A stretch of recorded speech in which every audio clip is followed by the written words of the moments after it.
কিছুদিন পরেই উঠবে আলু, ঠিক তার মুখেই ব্যাংক থেকে ঋণ নিয়ে সময় মতো পরিশোধ না করায় আদালতের নির্দেশে সিল করা হলো হিমঘর। কর্মহীন হয়ে পড়লেন প্রায় 450 শ্রমিক, সমস্যায় পড়বেন শতাধিক কৃষক। শুক্রবার দুপুর বেলা হঠাৎই বিরাট পুলিশ বাহিনীর সাথে নিয়ে এসে হিমঘরে পৌঁছান ব্যাংকের কর্মীরা। সিল করে দেন জল ঢাকা হিমঘর। এই ঘটনা ধূপগুড়ি ব্লকের মাগুরমারি 2 নং গ্রাম পঞ্চায়েতের পশ্চিম মল্লিকপাড়া এলাকায়। এই গ্রামে জলঢাকা নদীর পাশেই জলঢাকা নামে একটি হিমঘর রয়েছে। গত 20 বছর ধরে চন্দননগরের বাসিন্দা এক ব্যবসায়ী এই হিমঘর স্থাপন করে ব্যবসা করছিলেন। সিঙ্গার করার সময় এক রাষ্ট্রায়ত্ত ব্যাংক থেকে বিপুল পরিমাণে ঋণ নিয়েছিলেন। ঋণ অনাদায়ী থাকার কারণে ব্যাংক কর্তৃপক্ষ আদালতের শরণাপন্ন হয় এবং হিমঘর দখল নেবার অনুমতি নিয়ে আসে। ধূপগুড়ি মহকুমা পুলিশ আধিকারিক গেলসেন লেপচা, থানার আইসি অনিন্দ ভট্টাচার্য সহ অন্যান্য পুলিশ আধিকারিক বিশাল পুলিশ বাহিনী র্যাব বাহিনী নিয়ে জলঢাকা হিমঘরে হাজির হন।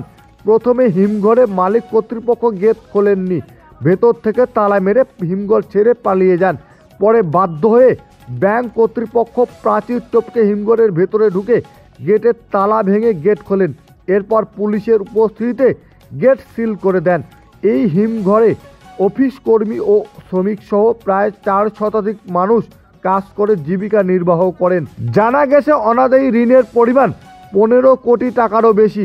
কিছুদিন আগে মালিক পক্ষের সঙ্গে ব্যাংক কর্তৃপক্ষ আলোচনা করেন এবং স্থির হয়েছিল 1,55,00,000 টাকা দিয়ে ঋণকে চালু রাখা হবে, কিন্তু হিমঘর কর্তৃপক্ষ সেই চুক্তির খেলাপ করায় ফলে ব্যাংক আইনের দ্বারস্থ হয়ে এই পথ অবলম্বন করে। এদিন অভিযানের সময় হিমঘর মালিক পক্ষের কেউ ছিল না। এদিন আদালতের নির্দেশ নিয়ে যে সমস্ত আধিকারিক ব্যাংক কর্তৃপক্ষ আসেন তাদের ঘিরে বিক্ষোভ দেখানো হয়। পরে সিআইটিইউ ভুক্ত হিমঘর শ্রমিক কর্মী ইউনিয়নের পক্ষে জগদীশ রায় এক স্মারকলিপি তুলে দিয়ে দাবি জানান হারানো এই শ্রমিকদের সংসার প্রতিপালনের সুব্যবস্থা করে দেবার। উপস্থিত পুলিশ আধিকারিক সহ অন্যান্য আধিকারিকরা জানান শ্রমিক কর্মচারীদের এই ন্যায়সঙ্গত দাবি যথাস্থানে তুলে ধরা হবে। সিআইটিইউ ভুক্ত হিমঘর শ্রমিক কর্মচারী ইউনিয়নের জেলা সম্পাদক সন্তোষ রায় বলেন, জলঢাকা হিমঘরে গিয়ে শ্রমিক নেতৃত্ব ও সদস্যদের সাথে আমরা আলোচনা করে পরিস্থিতি পর্যালোচনা করে বলেছি আদালতের নির্দেশ নিয়ে আমাদের কিছু বলার নেই, তবে মহকুমা ও জেলা প্রশাসনের সাথে কথা বলে আমরা দাবি জানাবো কর্মহীন হয়ে যাওয়া শ্রমিক ও কর্মচারীদের জীবন জীবিকার জন্য সুব্যবস্থা করার। তিনি আরও বলেন, এই মুহূর্তে হিমঘরে আলু মজুদ নেই, কিন্তু হিমঘর চালু রাখতে বিপুল পরিমাণে গ্যাস মজুদ রয়েছে। কি কারণে হিমঘর সিল করা হলো? কারণ বলতে আমরা তো সঠিক জিনিসটা আগে জানতাম না, কিন্তু আমরা আজকে জানতে পারলাম যে আমাদের এই কর্মসংস্থানের জায়গা যেখানে আমরা আলু সংরক্ষণ করি হিমঘর, সেই হিমঘর আজকে ব্যাংকের ঋণের দায়ে আজকে বন্ধ হয়ে যাচ্ছে। কিন্তু আমরা এটা শুনতে পেরে আমাদের তো সবার একটু অন্যরকম পর্যায়ে চলে আসলো, কারণ এখানে অনেক লোক কর্মচারী আছে, শ্রমিক আছে, লেবার আছে, কৃষক আছে, আমরা এটার উপরে অনেকেই নির্ভরশীল।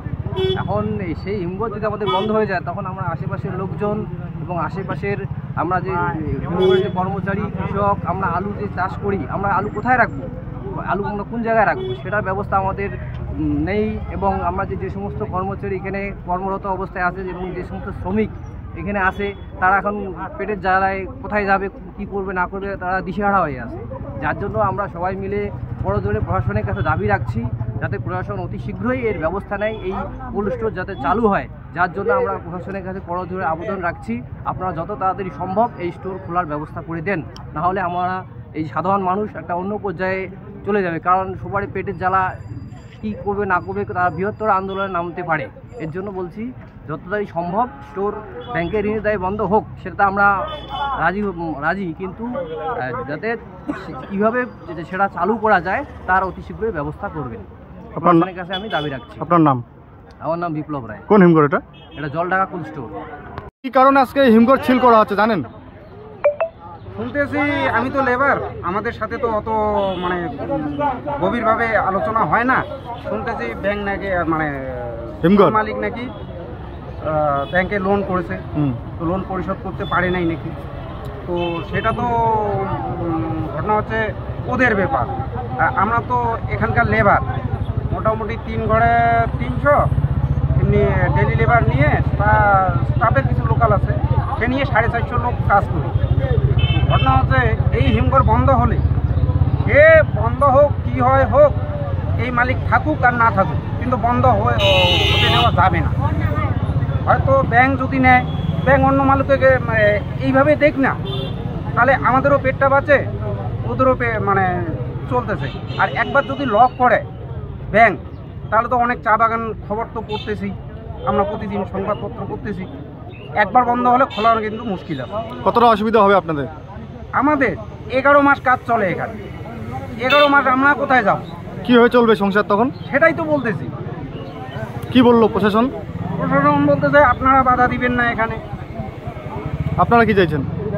আমরা চাইছি ও যা কিছু ওদের পার্সোনাল ব্যাপার আছে ভিতরে গিয়ে মালিকের সাথে ডাইরেক্ট বসে মিটিয়ে নিক, নাহলে অন্য মালিক এখনই আমাদের সামনে দাঁড়াক যে আমি আজকের থেকে মালিক।